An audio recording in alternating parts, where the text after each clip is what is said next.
इसलिए उसने मयंक को समझाने के लिए कहा कि अभी तुम बहुत छोटी उम्र में हो, रिलेशनशिप ही सब कुछ नहीं होती। अगर एक बार कोई ठुकराया जाता है तो इसका मतलब ये नहीं है कि वो उम्मीद छोड़ दे। साफ था कि मिस लोपामुद्रा मयंक के लिए फिक्रमंद थी। मयंक ने अपनी नजरें उठाई और फौरन मिस लोपामुद्रा की हॉट बॉडी को अपनी आंखों से स्कैन किया और बोला, आपको तो मालूम होना चाहिए कि मैं इतना छोटा भी नहीं। मिस लोपामुद्रा एक पल के लिए अवाक रह गई। जल्द ही उसने महसूस कर लिया कि मयंक उस पर लाइन मार रहा है। उसे गुस्सा आया और वो चिल्लाकर मयंक से बोली कि तुमसे तो कोई उम्मीद रखनी ही नहीं चाहिए, और मिस लोपामुद्रा वहां से चल दी। मिस लोपामुद्रा को इतने गुस्से में देखकर मयंक ने कहा कि आपकी मर्जी। लोपामुद्रा रुकी नहीं, वो फटाफट मयंक से दूर चली गई। तभी कौस्तुभ ने मयंक से कहा कि यार तुझे मिस लोपामुद्रा के बारे में सोचना चाहिए। मयंक असमंजस में आ गया और उसने कौस्तुभ से पूछा कि उनके बारे में मयंक को क्या सोचना चाहिए।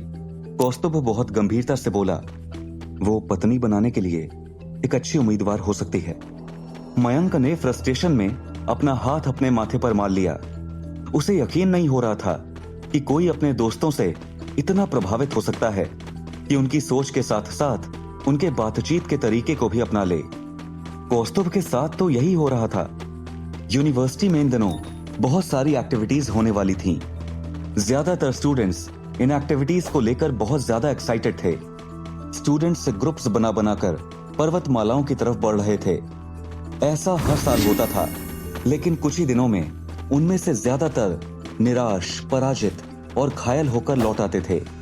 और यूनिवर्सिटी के टीचर्स और अधिकारियों को उम्मीद थी कि इस साल भी टोटल में से मैक्सिमम स्टूडेंट्स लौट आएंगे। हालांकि टीचर्स और सीनियर स्टूडेंट्स पहाड़ियों में छुपे हुए होते थे ताकि वक्त पड़ने पर जूनियर स्टूडेंट्स की मदद कर सकें। लेकिन सबको पता था कि कुछ स्तर के राक्षस स्टूडेंट्स के लिए एक बुरा सपना साबित होने वाले थे। ये परीक्षा दरअसल एक तरह से एक रेखा खींचती थी। वो स्टूडेंट जो शारीरिक रूप से फिट होते थे और मानसिक रूप से भी, वो परीक्षा आसानी से पार कर लेते थे। लेकिन वो स्टूडेंट जिनका अपनी सोच पर या अपने शरीर के मूवमेंट पर कंट्रोल नहीं था, वो अक्सर इस परीक्षा के पहले चरण में ही बाहर हो जाते थे। सारे स्टूडेंट्स पहाड़ी के नीचे बेस कैंप पर इकट्ठे हो गए। लड़कों का एक बहुत बड़ा समूह इरावती को देख रहा था। उसने लाल रंग का ट्रैक सूट पहना था और इस रंग में वो बहुत ज्यादा आकर्षक लग रही थी। इरावती के साथ एक बहुत ही हैंडसम लड़का था जिसे देखकर हर कोई सवाल कर रहा था कि वो कौन था। तभी एक जासूस टाइप लड़के ने जवाब दिया, वो रेशमी बालों वाला खूबसूरत लड़का माया का चचेरा भाई है। उसका नाम आकाश है और वो अपने परिवार की शान है। वो अपने 7 चक्र जागृत कर चुका है और इसके साथ साथ बहुत से क्लबों की परीक्षाएं भी पास कर चुका है। शिकार की इस प्रतिस्पर्धा में वो इरावती का साथी है। कोई आश्चर्य की बात नहीं है कि शिकार करते करते वो... इस लड़के ने ये बात इस अंदाज में कही थी कि बाकी लोग ये सोचने पर मजबूर हो जाएं कि शायद शिकार के बहाने इरावती और आकाश का टांका भिड़ जाएगा। लेकिन किसी ने भी इस बात पर इतना ध्यान नहीं दिया, बल्कि उन सभी को यह लगा कि यह लड़का इरावती का ठुकराया हुआ कोई मजनू था जिससे रिजेक्शन बर्दाश्त नहीं हो रहा था, और इसलिए वो इरावती के बारे में ऐसी बात कर रहा था। सभी स्टूडेंट्स उसे तरस के भाव से देख रहे थे।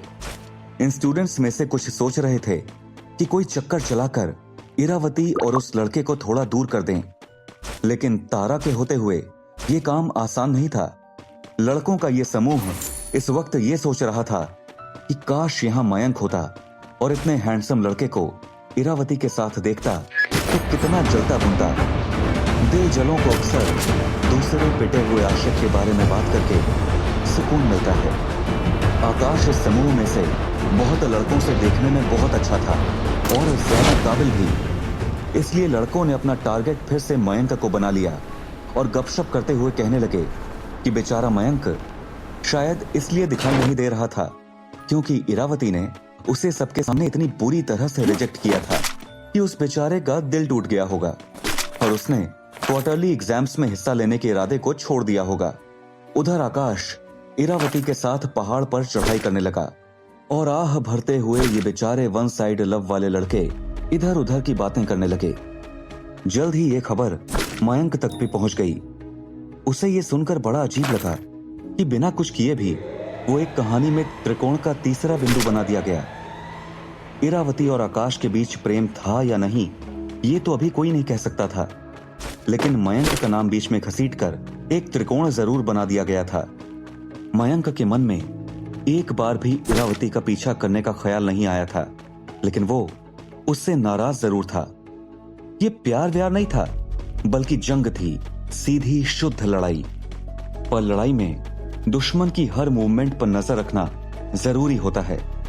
लेकिन फिर भी इस वक्त मयंक ने इरावती पर ज्यादा ध्यान नहीं दिया। उसके पास क्वार्टरली परीक्षा पास करने के लिए एक और जरूरी काम था, और वो था कि उसे एक और चक्र जागृत करना था। मयंक ने दिन भर की एक्टिविटीज चुपचाप सामान्य तौर पर की और शाम ढले वापस आ गया। कुछ दिनों बाद हॉस्टल के कमरे में मयंक चुपचाप मेडिटेशन कर रहा था। उसके पूरे शरीर पर सूर्य की जलती हुई लपटें थीं। उसके शरीर का हर जोड़, हर मांसपेशी और हड्डी उस जलती हुई आग से ऊर्जा प्राप्त कर रही थी।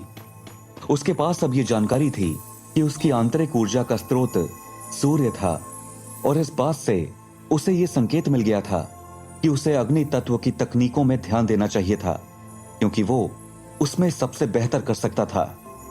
जब वो अभ्यास के लिए राजगीर पर्वतमालाओं में गया था, तो वहां उसने पौधों में लकड़ी तत्व और झरने में जल तत्व को देखा था, और उनकी ताकत भी मयंक को मिल चुकी थी। हालांकि उसने कभी अपनी आंतरिक शक्ति के स्रोत सूर्य की शक्ति से इन शक्तियों की तुलना नहीं की थी, क्योंकि ये तो उसके पास अचानक ही आ गई थी। वो सोचने लगा कि क्या उसकी शक्तियों की भूख बहुत ज्यादा बढ़ती जा रही है, कहीं वो लालची तो नहीं हो रहा। तभी किसी के कदमों की आहट सुनाई दी, और मयंक ने अपनी मेडिटेशन को बंद कर दिया और सामान्य होकर बैठ गया। मयंक से बात करके अभी कुछ ही देर पहले कौस्तुभ बाहर गया था, और वो इतनी जल्दी अगर लौट कर आया था तो जरूर कोई महत्वपूर्ण बात थी, वरना वो इस तरह से मयंक को उसकी मेडिटेशन के बीच में परेशान नहीं करता। मयंक ने उससे पूछा कि क्या हुआ। कौस्तुभ थोड़ा घबराया हुआ लग रहा था, और उसके हाव भाव से मयंक को ये बात समझ आ चुकी थी कि कुछ ना कुछ भयानक हुआ है। तभी ये इस तरह सीधा मयंक की मेडिटेशन के समय वहां आ गया था।